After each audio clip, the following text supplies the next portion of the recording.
Unable to sleep due to restlessness, I welcomed the morning at 6 o'clock on the sofa. When I checked my smartphone, there was a message from Charles. It seems our grandchild has been safely born. Robert, wake up! Maria did her best. Let's go to the hospital. I shook my sleeping husband next to me and hurriedly started getting ready. Maria! Charles! When we arrived at the hospital, there was one more person besides the two of them, a tiny life. Do you have a name? Have you decided? Charles replied. No. We didn't even know the gender, so we would decide after the birth. By the way, it's a girl. I see. I hope she gets a good name. Our granddaughter slept in Maria's arms on the hospital bed. Looking at her, I remembered Maria's appearance from years ago. Maria said, Mom, want to hold her? Is it okay? Then let me hold her. Her sleeping face, weight, and scent were all identical. The adorable innocence naturally softened my expression. Look, it's Grandma and Grandpa. Just as I was about to entrust the little life to Robert, something happened.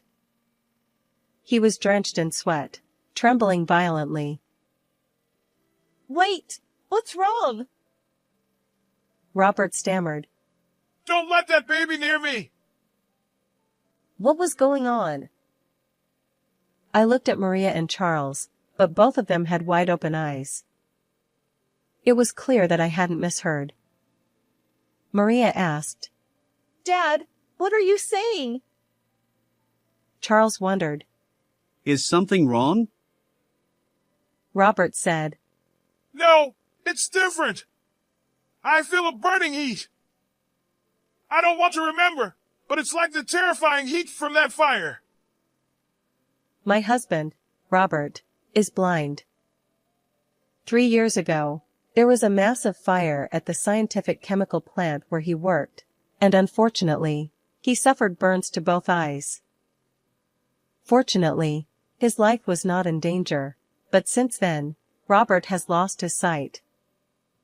Despite the fire, he remains bright and kind-hearted. The journey to this point involved immense struggle, inner conflict, and effort. While I can imagine it, understanding it is beyond words.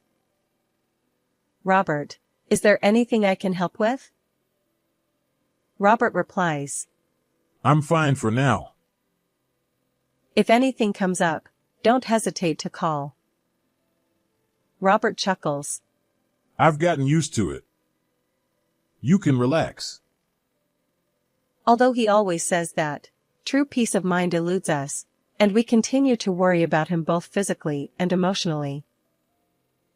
Despite his unfortunate circumstances, resilient Robert possesses a unique skill. Through conversation, he can glimpse the true intentions of others.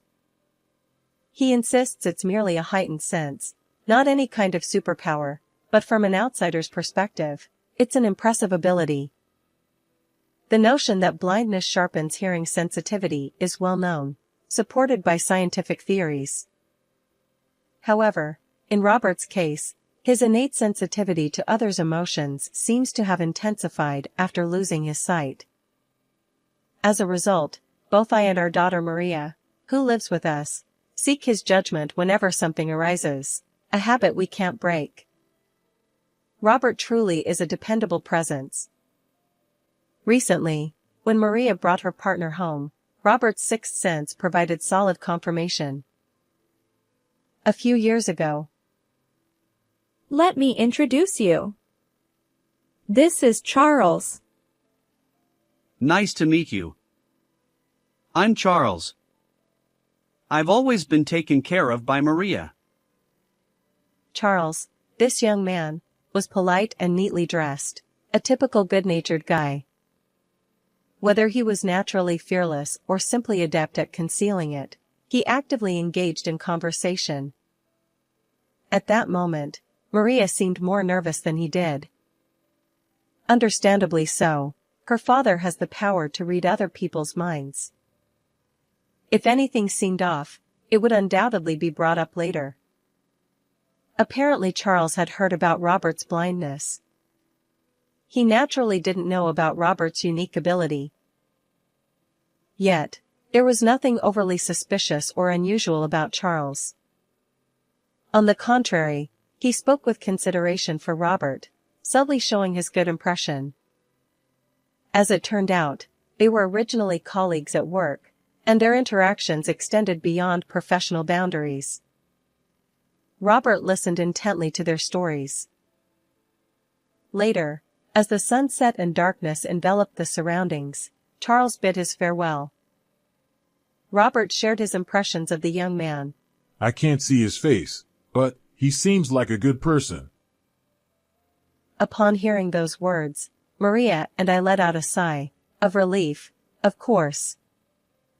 I attempted to describe Charles's appearance to Robert, using a celebrity look-alike as an example. Wait, you think he looks like that with his personality? He's too perfect. He might attract trouble. Robert chuckled wryly. From then on, Charles often visited our home with Maria. He was impeccable in every way, always considerate of Robert's well-being. I felt immense relief, knowing that Charles could safely marry Maria. And then, a simple curiosity arose. May I ask something? Certainly, what is it? Since you are such a good person, I'd like to know about your parents. If it's okay, could you share? After a brief silence, Charles offered a rueful smile and began to speak. I apologize. I lost my parents at an early age. Oh, that's unfortunate. I'm sorry for asking. His demeanor remained unchanged. No, it's fine. But, well, there are things I've been thinking about. Since I couldn't properly fulfill my filial duties, if there's an opportunity, I'd like to do it on behalf of them. I believe it would bring them joy, and it would ease my own burden. His confession felt like an unspoken plea, a flood of emotions impossible to gauge. So, in a way, I see yourselves in my parents. This time, I want to live without regrets. As I finished listening to his words, I noticed Robert standing there, silently nodding. He had been listening to Charles's voice all along. Time passed, and the two of them were happily united. The wedding went smoothly, and afterward, Charles moved into our home. Even after marriage, he continued to care for us, especially my husband's well-being. However, there was one concern. Our house had a south-facing garden elevated by one level from the road. Occasionally, trash would be scattered there. Last week it happened 3 times, and this week twice. We considered whether crows or other birds might be responsible, but the frequency seemed too coincidental. Still, even if someone intentionally did it, the harm wasn't significant enough to make a fuss, so I kept it to myself. The season transitioned from early summer. Maria and Charles shared the joyful news of her pregnancy. Truly a cause for celebration. On the other hand, while accommodating Charles alone was manageable, the prospect of another addition made us consider moving. Given my husband's visual impairment, a barrier-free property seemed like a good idea. One night, as we discussed these matters, a rustling sound interrupted us. Who's there? Robert asked. It wasn't a gentle sound like the wind, it was rough, as if something had passed by. An uneasy feeling settled in. I couldn't rely on my husband at times like this. I mustered courage, grabbed the curtain, and pulled it open. Oh my! Hey, what's wrong? Robert inquired, and in the darkness, we saw a crow's lifeless body amid the lush greenery. That moment, I became certain the litter in our garden wasn't from birds, but from a person with clear ill intent. After contacting the local government to handle the remains, I explained the situation and our suspicions to the three of them. Why didn't you say anything earlier? Robert asked. Until now, it truly seemed like wind-blown trash. The garbage bins aren't far, and I assumed it was bird-related. I replied. Maria suggested calmly, considering our options.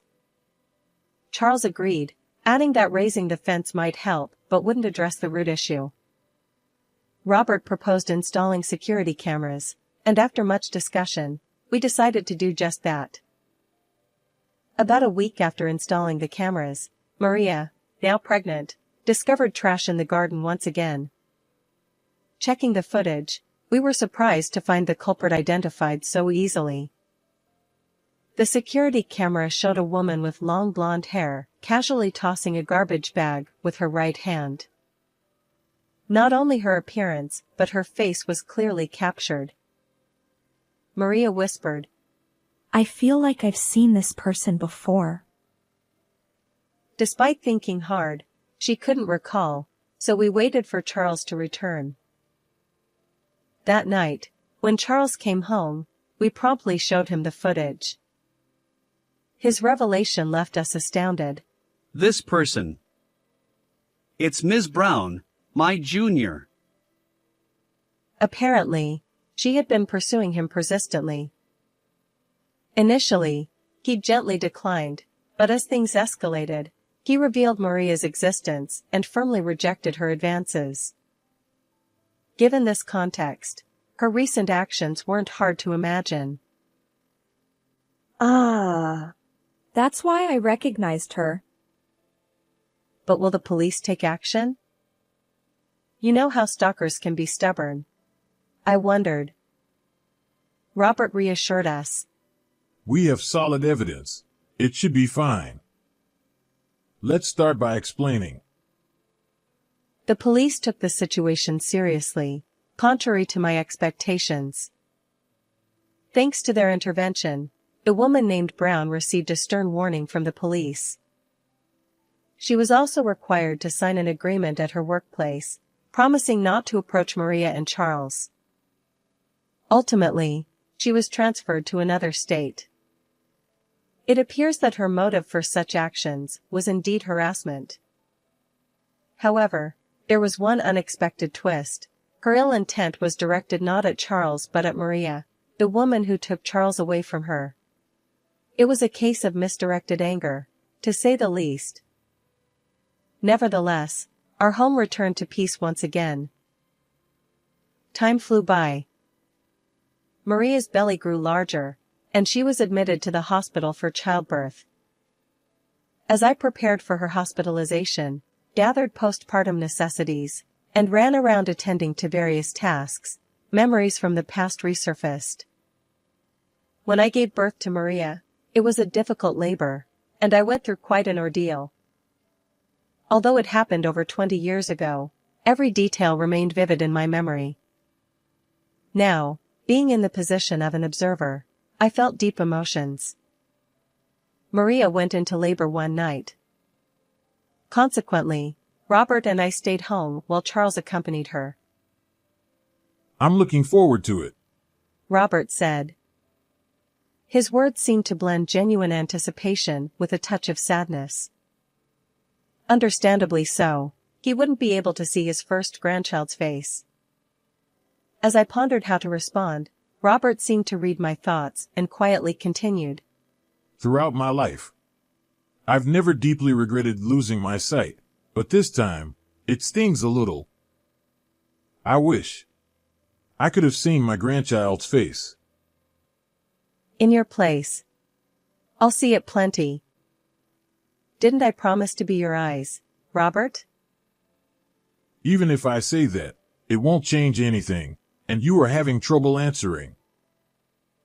Clearly, He saw through even the smallest details. With this strange ability, I still can't see my grandchild's face. Hey, would you join me for a drink? Certainly. Of course. My abilities are limited, but if sharing a drink can ease his burden, I'll extend my hand. Restless and unable to sleep, I welcomed the morning at 6 o'clock on the sofa. When I checked my smartphone, there was a message from Charles. It seemed our grandchild had been born safely. Robert, wake up! Maria did her best. Let's go to the hospital. I shook my sleeping husband next to me and hurriedly started getting ready. It was a weekday morning, and the hospital seemed quieter than usual. The sparse foot traffic included patients in pajamas heading toward the shop. Amidst this scene, I noticed a shadow that emitted an indescribable sense of suspicion. The figure didn't appear overly suspicious, yet its inability to blend in with the surroundings felt peculiar. Robert seemed to sense something too. Something feels different. Is someone there? When I mentioned the shadow, Robert muttered, Don't approach recklessly. And tapped the floor with his white cane. I took his hand, casting a sidelong glance at the mysterious person. Maria! Charles! When we arrived in the hospital room, there were two others, a tiny life. Good morning, both of you. How are you feeling? Good morning. Nothing's wrong. The baby is doing well. I see. That was good. After that, Robert frowned. So I helped him sit down. I asked if he was feeling unwell, but apparently, he wasn't.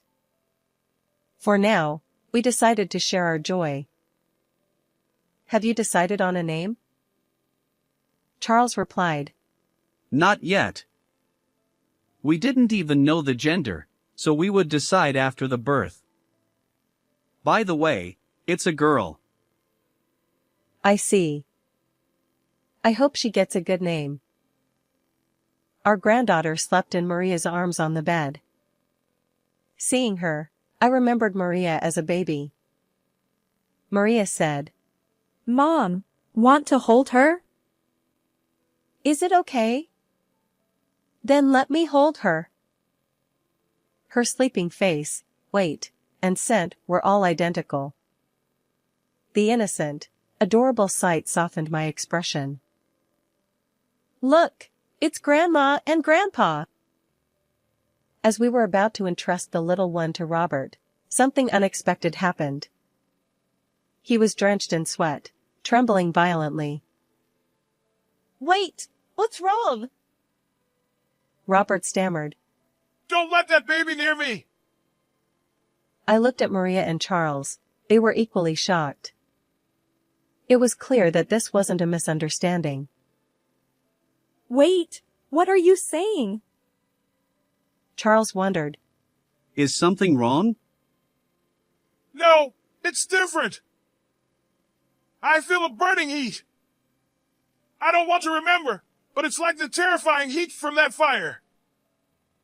Could it be that he sensed something from this baby? I left our granddaughter with Maria and stood by Robert. His trembling subsided, but he still breathed heavily, shoulders rising and falling. Are you okay? Robert nodded. I've calmed down a bit. Can we talk?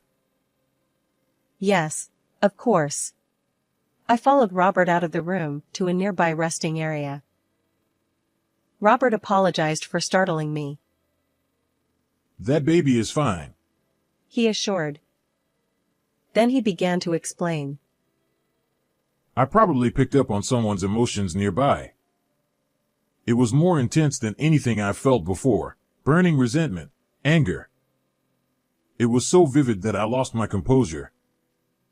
Sorry, the timing was bad. No need to apologize. It's beyond your control. The feelings of resentment and anger. I had a hunch. Ms. Brown, the woman who received a stern warning from the police and was transferred due to her ill intent. Could she be approaching again? I knew the probability was incredibly low, but I couldn't shake it off. Maybe. I started to say, but Robert interrupted. Yeah, it's not impossible. Besides, you mentioned a suspicious person in the lobby earlier. She might still be nearby. Can you search? Understood. I enlisted Charles for the search. Walking around with my husband and Maria wasn't practical. But I didn't want to search alone. So, I asked Charles to accompany me, because he knew Ms. Brown's face well. However, despite thoroughly searching most of the areas accessible to the public, we failed to locate her. We returned to the hospital room, hoping it was just an unfounded concern. Charles reassured us that the hospital was safer, with more people around, and he would stay with Maria. You both should go home and rest, he said. That makes sense. Well then, take care of Maria, I replied. Understood.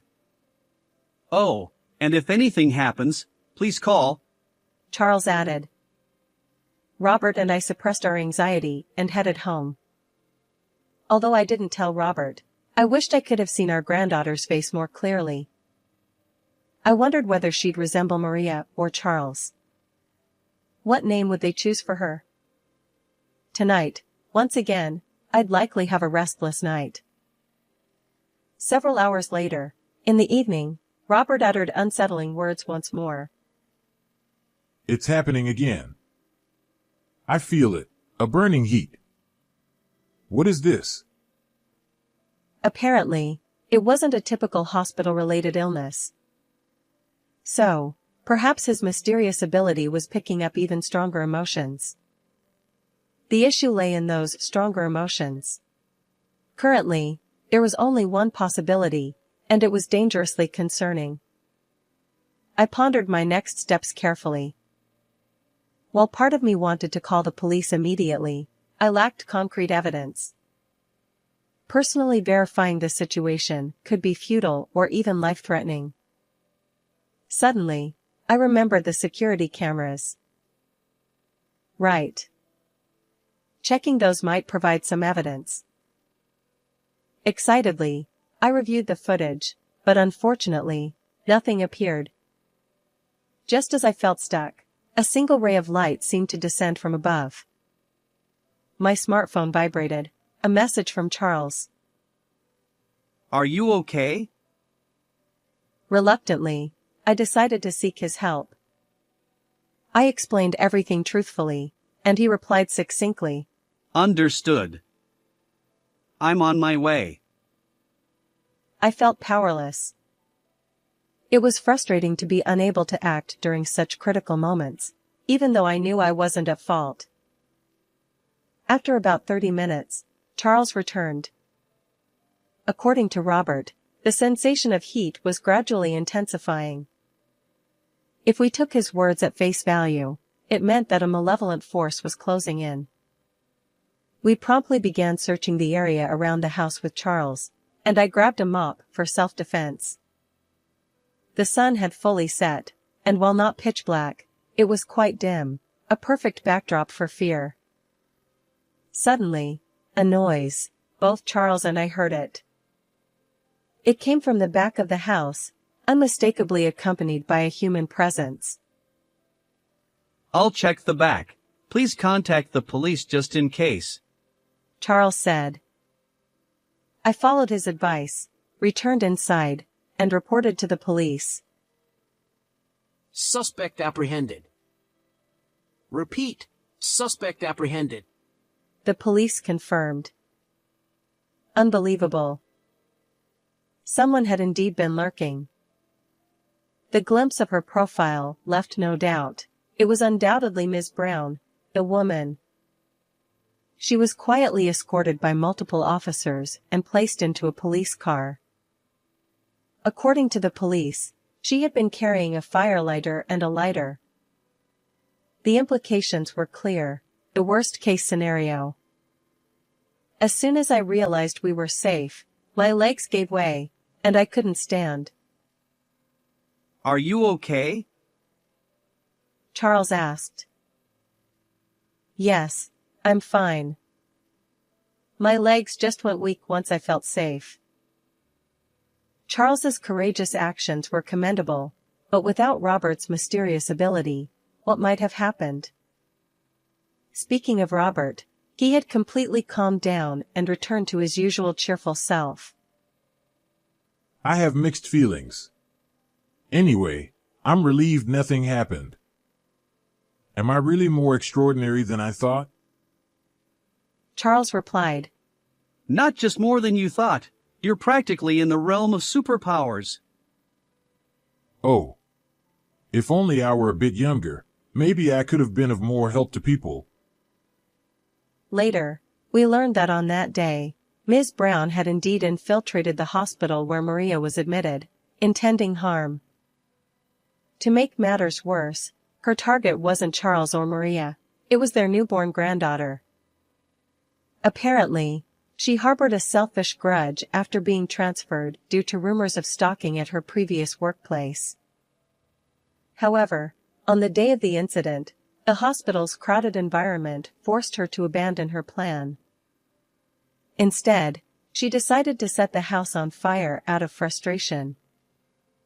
The heat Robert felt was undoubtedly the manifestation of this malevolent intent. After being taken into custody by the police, she awaited appropriate punishment in detention. Just when we thought true peace had returned, something unexpected happened. Ms. Brown's parents arrived, introducing themselves. We deeply apologize for the inconvenience our daughter caused. Her father said. Once she's released, we'll take her back home and keep a close watch. Her mother added. While it seemed they weren't seeking forgiveness, Robert wasn't present. He had gone with Charles that morning to pick up Maria from the hospital. Their sincerity was evident, but ultimately, we couldn't discern their true intentions. Naturally, I didn't invite them inside and politely saw them off at the doorstep. Later, a chilling question arose: why did they know our home's location?